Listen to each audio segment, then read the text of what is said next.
जय श्री राम दोस्तों, क्या आप जानते हैं कलयुग में जन्मे उस महावीर के विषय में जिसकी गाथा अमर हो चुकी है। चलो सुनते हैं इस कहानी को। इस काल के युग में एक बालक का जन्म हुआ। जब ज्योतिषी ने ग्रह नक्षत्रों का आकलन किया तो ज्योतिषी भयभीत हो गया और कहा कि इस बालक का जन्म घोर अशुभ नक्षत्रों में हुआ है। ज्योतिष ने बालक के माता पिता को उसे समुद्र में फेंकने के लिए बाध्य किया। ज्योतिष के दबाव में आके बालक के माता पिता को ना चाहते हुए भी ऐसा करना पड़ा। जब बालक को समुद्र में फेंका गया तो समुद्र में मौजूद एक विशालकाय मछली ने उसे निगल लिया और बालक कई वर्षों तक मछली के पेट के अंदर ही रहा। जिसके बाद मछली तैरते हुए एक समुद्र तट पर पहुंची और इसी तट पर भगवान शिव माता पार्वती को योग के रहस्य बता रहे थे। योग के रहस्य उस बालक के कानों को भी सुनाई पड़े और उस बालक ने मछली के पेट के अंदर ही योग साधना का अभ्यास प्रारंभ कर दिया। 12 वर्षों की कठिन साधना के बाद एक दिन उस मछली को मछुआरों ने पकड़ लिया। जब उस मछुआरे ने मछली को काटा तो उस मछली के अंदर एक जीवित बालक मिला।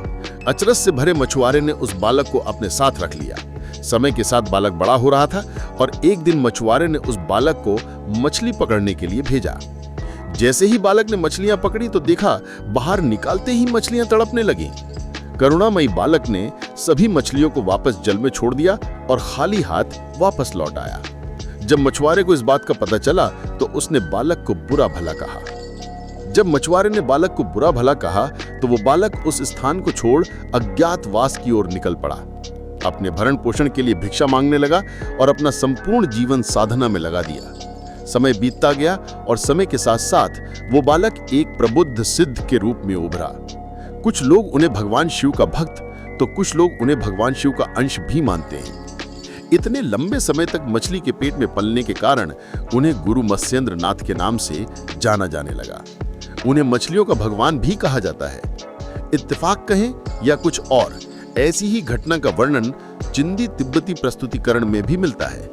कुछ विद्वान इस घटना और बाइबल की यूना और वेल की कहानी के बीच समानताएं खींचते हैं। एक बार गुरु मत्स्येंद्र नाथ भिक्षा लेने एक घर के बाहर पहुंचे। गुरु मत्स्येंद्र नाथ ने आवाज लगाई, भिक्षाम देहि। तभी एक महिला खाली हाथ ही घर के बाहर आई और कहा, भोजन नहीं है। तब मत्स्येंद्र नाथ ने कहा, कुछ बासी या बच्चों द्वारा छोड़ा गया भोजन ही दे दीजिए। तब उस महिला की आंखों से अश्रुधारा बहने लगी क्योंकि वो महिला बांझ थी। गुरु से ये देखा न गया और गुरु मत्स्येंद्र नाथ ने पुत्र प्राप्ति होगी बोलकर आशीर्वाद के रूप में प्रसाद उस महिला को खाने के लिए दे दिया। लेकिन कुछ लोगों ने महिला को भड़काया कि उसे इसका सेवन नहीं करना चाहिए, इसमें जादू टोना हो सकता है। डर के मारे उस महिला ने वो प्रसाद पास ही में बने एक गोबर के ढेर में फेंक दिया।